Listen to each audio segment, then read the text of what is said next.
indicado Antonio, el título de la comunicación es de cómo Fray Ambrosio de Torres informó al Cabildo palmeño sobre la edición de su Palma Ilustrada.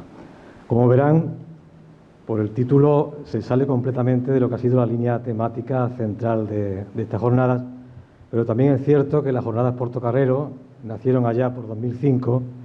con el objetivo, entre otros, de dar a conocer la historia de Palma del Río, las investigaciones, los trabajos que estaban realizando sobre la historia de Palma del Río.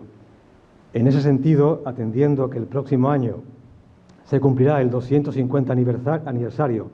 de la primera edición de Palma Ilustrada, que ya ha mencionado Manolo, publicada en 1774, el objetivo de esta comunicación es aportar nuevos datos acerca de cómo se gestó la obra y de los fines que movieron al autor a la hora de escribirla. Asimismo, se ofrece una primera y breve valoración de la misma en el marco de las numerosas historias locales que fueron apareciendo a lo largo del siglo XVIII. Respecto a lo primero, ¿cómo recibieron los regidores palmeños la noticia de la primera edición de Palma Ilustrada? Bien, entre las unidades conservadas en el Archivo Municipal de Palma del Río encontramos esta carta autógrafa de Fray Ambrosio de Torres, dominico, natural de Palma, a través de la cual ponía en conocimiento de las autoridades concejiles el haberse impreso en Sevilla un libro de su autoría cuyo título abreviado era Palma Ilustrada. Esta carta está adjunta al acta de la sesión capitular celebrada el día 1 de diciembre de 1774 y acompañó en su momento el envío de varios ejemplares del libro dirigidos por el autor al ayuntamiento. Encabezan la carta las datas tópica y crónica, en este caso Sevilla y noviembre 28 de 1774, seguidas de la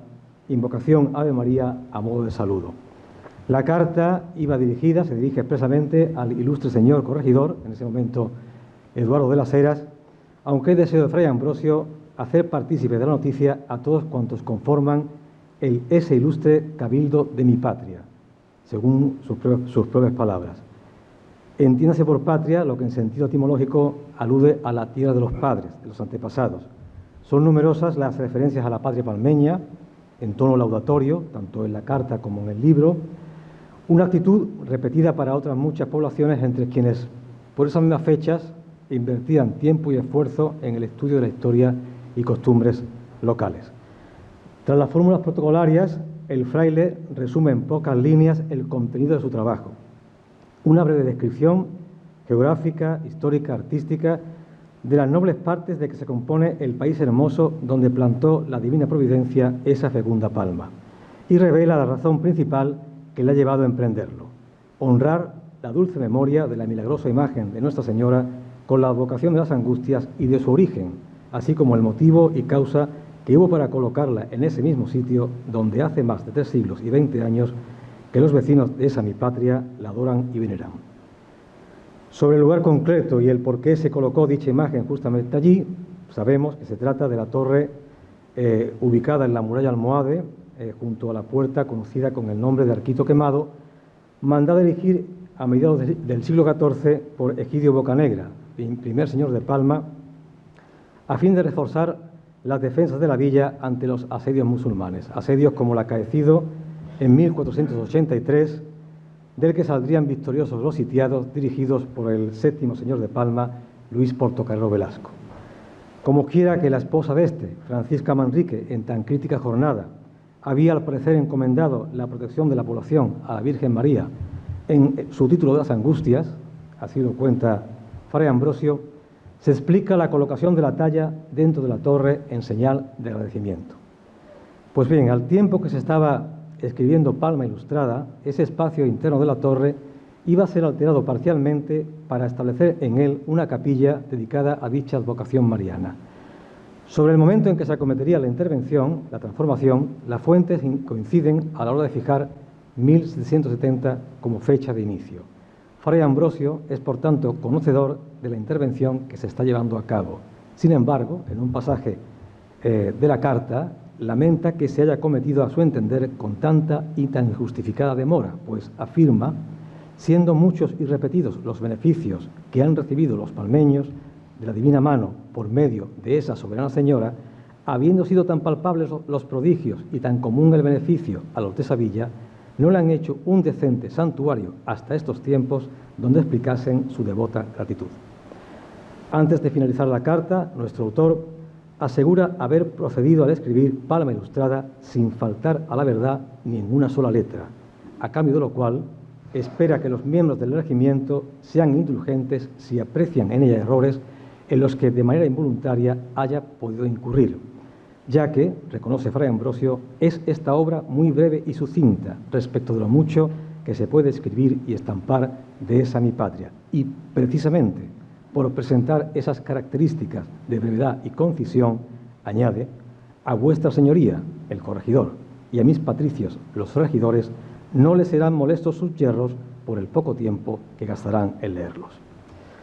Cierra en el documento las habituales frases de cortesía: pido a Dios guarde a vuestra señoría y a ese ilustre cabildo muchos años en la más feliz prosperidad, y la despedida de quien se descubre ante los municipios como su más afectuoso y rendido servidor. Como conclusión, ¿qué supuso Palma Ilustrada en el marco de las historias locales del siglo XVIII? En la Andalucía del XVIII, especialmente en su segunda mitad, la producción de los historiadores o estudiosos del pasado de los diferentes municipios y comarcas, en su mayoría eclesiásticos, alcanzó por lo general unos niveles bastante aceptables en cuanto a la calidad y cantidad de los títulos editados. Muestra de ello son, por ejemplo, el Epílogo de Utrera, de Pedro Román Meléndez, la breve disertación sobre la fundación, nombre y antigüedad de las ciudades de Sevilla o Hispalis e Itálica, firmada por José Pardo Figueroa, o Huelva Ilustrada, de Juan Agustín Mora. Ya ciñéndonos al ámbito cordobés, además de Palma Ilustrada, tenemos, entre otros textos, las Memorias de la ciudad de Lucena, de Fernando José López de Cárdenas. Elemento común en todos ellos es el interés del autor por convencer al lector de que el territorio objeto de atención es, debido a un pasado glorioso y a sus múltiples bondades presentes, digno de ser conocido y habitado. Si coincide además que ese autor, como fue el caso de Fray Ambrosio, es natural del lugar al que dedica su obra, a lo anterior se unirá el empeño por demostrar sobre bases documentales y materiales el prestigio de la tierra natal, un prestigio sustentado fundamentalmente en dos circunstancias: la antigüedad del territorio y su temprana cristianización. Objetivo final: dotar a la patria, a la tierra de los padres, de esplendor, de lustre, ilustrarla, que es concretamente lo que anhela Fray Ambrosio para Palma y ya reclamaba la Real Academia de la Historia para el conjunto de España desde su misma fundación en 1738. Purificarla y limpiarla de las fábulas que la deslucen e ilustrarla de las noticias que parezcan más provechosas. Así pretende actuar el dominico y así lo justifica en el apartado del libro intitulado Al piadoso lector, donde aclara, entre otras cosas, que el compromiso con Palma y con su historia es asumido por él como un deber filial. Consecuencia son sus palabras del peso de los beneficios que debemos a la propia patria y a sus benévolos influjos. No es propósito de esta comunicación analizar el contenido descriptivo, narrativo de Palma Ilustrada. En otro trabajo, que espero se publique el próximo año, coincidiendo con las efemérides apuntada al principio de mi intervención, sí he analizado y comentado la obra a la luz de las investigaciones que en torno a la historia de Palma se han llevado a cabo posteriormente. Sí quisiera acabar recogiendo dos de las dispares impresiones que tanto el libro como su creador han generado entre los especialistas de la historiografía del XVIII. Uno de ellos, Patricio Guinea Díaz, rehúsa situar Palma Ilustrada entre los libros que participan de las nuevas metodologías sobrevenidas con la Ilustración como fenómeno cultural, para incluirlo en el grupo de los textos detenidos, según él, en el ambiente intelectual del barroco, por no haber accedido sus autores, en nuestro caso Fray Ambrosio, a la crítica documental propia de los tiempos modernos. Distinta es, en cambio, la posición de Antonio Cruz Casado, quien, además de sostener que el origen de los estudios científicos documentados sobre buena parte de los pueblos cordobeses se encuentra precisamente en el siglo XVIII, no ahorra en elogios cuando se refiere concretamente a Palma Ilustrada,